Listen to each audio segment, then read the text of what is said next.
آسمانی کتاب کی خاصیت کیا ہے اور کافر لوگ ایمان کو اچھی چیز کیوں نہیں سمجھتے تھے؟ آئیے ان سوالوں کے جوابات سورہ احقاف کی آیتوں سے پوچھتے ہیں۔ اعوذ باللہ من الشیطان الرجیم، بسم اللہ الرحمن الرحیم۔ محترم ناظرین، السلام علیکم ورحمۃ اللہ وبرکاتہ۔ سبیل قرآن کی جانب سے پیش کیے جانے والے اس تفسیری پروگرام میں آپ کا خیر مقدم کرتے ہیں۔ سورہ احقاف کی تفسیر کا یہ 5واں ایپیسوڈ ہے، جس میں ہم سورہ احقاف کی آیت نمبر 11 اور آیت نمبر 12 کی تفسیر کو جانیں گے۔ تو آئیے سب سے پہلے اس سورہ کی آیت نمبر 11 کی تفسیر کو جاننے کے لیے اس کی بہترین تلاوت اور ترجمے کو غور سے سنتے ہیں۔ کتاب انزلناه الیک مبارک لیدبروا آیاته ولیتذکر اولو الالباب۔ بسم اللہ الرحمن الرحیم۔ وقال الذين كفروا للذين آمنوا لو كان خيرا ما سبقونا إليه وإذ لم يهتدوا به فسيقولون هذا إفك قديم۔ اور کافر لوگ مومنوں کے بارے میں کہتے ہیں کہ اگر یہ دین بہتر ہوتا تو یہ لوگ اس کی طرف ہم سے پہلے نہ دوڑ پڑتے، اور جب قرآن کے ذریعے سے ان کی ہدایت نہ ہوئی تو اب بھی کہیں گے کہ یہ تو ایک قدیمی جھوٹ ہے۔ بہترین تلاوت اور ترجمے کو سن لینے کے بعد اب آئیے اس آیت کے نکات کو بھی غور سے سنتے ہیں۔ کتاب انزلناه الیک مبارک لیدبروا آیاته ولیتذکر۔ کافروں کو یہ لگتا ہے کہ صرف انہی کے اندر سمجھ ہے، اور اگر کوئی چیز اچھی اور فائدہ مند ہو تو دوسروں سے پہلے وہ اسے پالیں گے، اور چونکہ وہ لوگ ایمان نہیں لائے ہیں لہٰذا ایمان کوئی اچھی چیز نہیں ہے۔ جب پیغمبر اسلام صلی اللہ علیہ وآلہ وسلم نے فرمایا ما کنت بدعا من الرسل، رسالت کوئی نئی چیز نہیں ہے اور میں کوئی نیا رسول نہیں ہوں، تو دشمنوں نے اصل نبوت کو بگاڑنے کا اقدام کیا اور کہا ھذا افک قدیم، یہ تو ایک قدیمی جھوٹ ہے۔ نکات کو سن لینے کے بعد اب آئیے اس آیت کے پیغامات کو بھی جان لیتے ہیں۔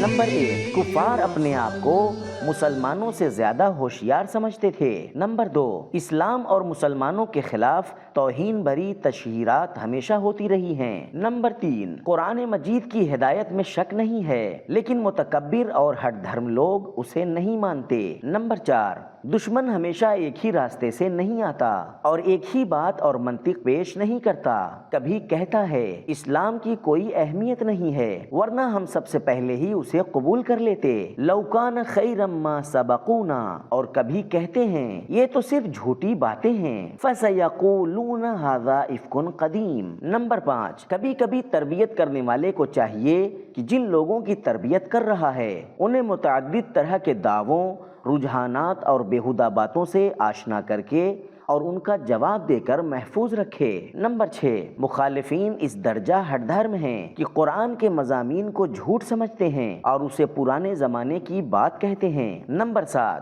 یہ بات کہ قرآن مجید پیغمبر صلی اللہ علیہ وآلہ وسلم کے زمانے کی کتاب تھی اور آج اس کا کوئی فائدہ نہیں ہے، یہ کوئی نئی بات نہیں ہے، بلکہ نبی کے زمانے میں بھی غور و فکر کرنے والے ہونے کا دعویٰ کرنے والے بھی یہی بے بنیاد باتیں کرتے تھے اور کہتے تھے ھذا قدیم۔ نمبر 8، جھوٹ گڑھنے اور تہمت لگانے کا برا ہونا ایک فطری چیز ہے، اسلام کو ہرانے کے لیے کفار بھی اسے افک اور افطرا کہتے تھے۔ آیت نمبر 11 کی تفسیر کو جان لینے کے بعد اب آئیے آیت نمبر 12 کی تفسیر کو جاننے کے لیے بھی سب سے پہلے اس کی تلاوت اور ترجمے کو سنتے ہیں۔ کتاب انزلناه الیک مبارک لیدبروا آیاته ولیتذکر اولو الالباب۔ بسم اللہ الرحمن الرحیم۔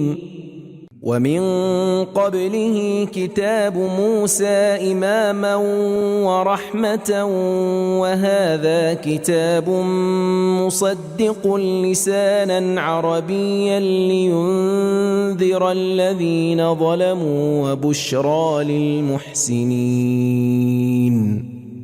اور اس کے قبل موسیٰ کی کتاب پیشوا اور سراسر رحمت تھی، اور یہ قرآن وہ کتاب ہے جو عربی زبان میں اس کی تصدیق کرتی ہے تاکہ اس کے ذریعے سے ظالموں کو ڈرائے اور نیکوکاروں کے لیے سرتاپا خوشخبری ہے۔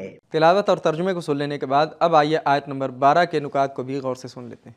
كتاب أنزلناه إليك مبارك ليدبروا آياته وليتذكر نکات آیت نمبر 9 میں ہم نے پیغمبر صلی اللہ علیہ وآلہ وسلم کی زبانی پڑھا کہ انہوں نے فرمایا میری رسالت کوئی نئی چیز نہیں ہے۔ یہ آیت بھی اسی مضمون کے تسلسل میں ہے جس میں ارشاد ہوتا ہے قرآن سے پہلے موسیٰ کی کتاب امام تھی، البتہ قرآن مجید سے پہلے جو کتاب تھی وہ جناب عیسیٰ علیہ السلام کی انجیل ہے، لیکن توریت کا نام لینے کی وجہ شاید یہ ہو کہ مدینے میں رسول اللہ صلی اللہ علیہ وآلہ وسلم کی مخالفت کرنے والے زیادہ تر یہودی تھے۔ اس کے علاوہ حضرت عیسیٰ علیہ السلام کی شریعت حضرت موسیٰ علیہ السلام کی شریعت کا تسلسل تھی اور انجیل توریت کو مکمل کرنے والی۔ قرآن مجید میں حضرت ابراہیم علیہ السلام کو امام کہا گیا ہے، انی جاعلک للناس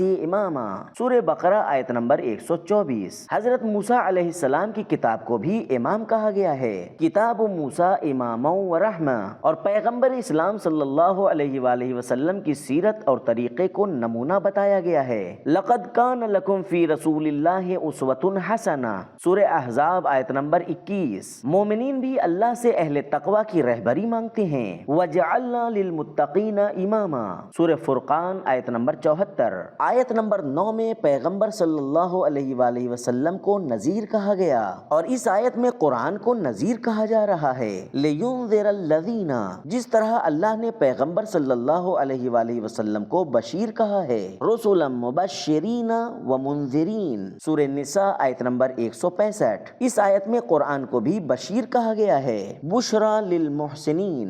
نکات کو سن لینے کے بعد اب آئیے دیکھتے ہیں کہ سورہ احقاف کی آیت نمبر 12 ہمیں کیا پیغامات دیتی ہے۔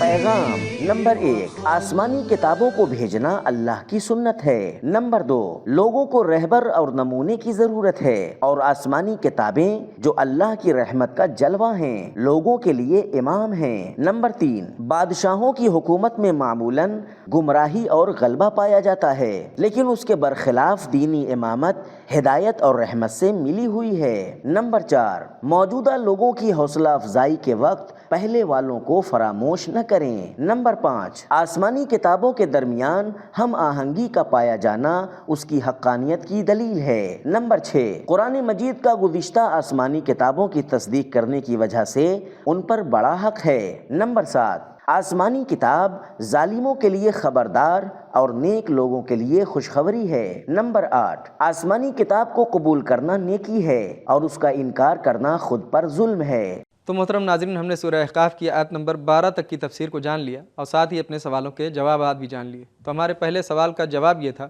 کہ آسمانی کتاب کی خاصیت یہ ہوتی ہے کہ وہ ظالموں کے لیے خبردار اور نیک لوگوں کے لیے خوشخبری ہوتی ہے، اور ہمارے دوسرے سوال کا جواب یہ تھا کہ کافروں کو یہ لگتا ہے کہ صرف ان کے پاس سمجھ ہے اور جو چیز اچھی اور فائدہ مند ہے وہ دوسروں سے پہلے ان کو مل جاتی ہے، اور چونکہ انہوں نے ایمان کو نہیں اپنایا لہٰذا ایمان اچھی چیز نہیں ہے۔ تو یہ تھے ہمارے سوالوں کے جوابات۔ ملتے ہیں اگلے ایپیسوڈ میں، تب تک کے لیے شکریہ، خدا حافظ۔ سبیل قرآن، قرآنی سماج کی پہچان۔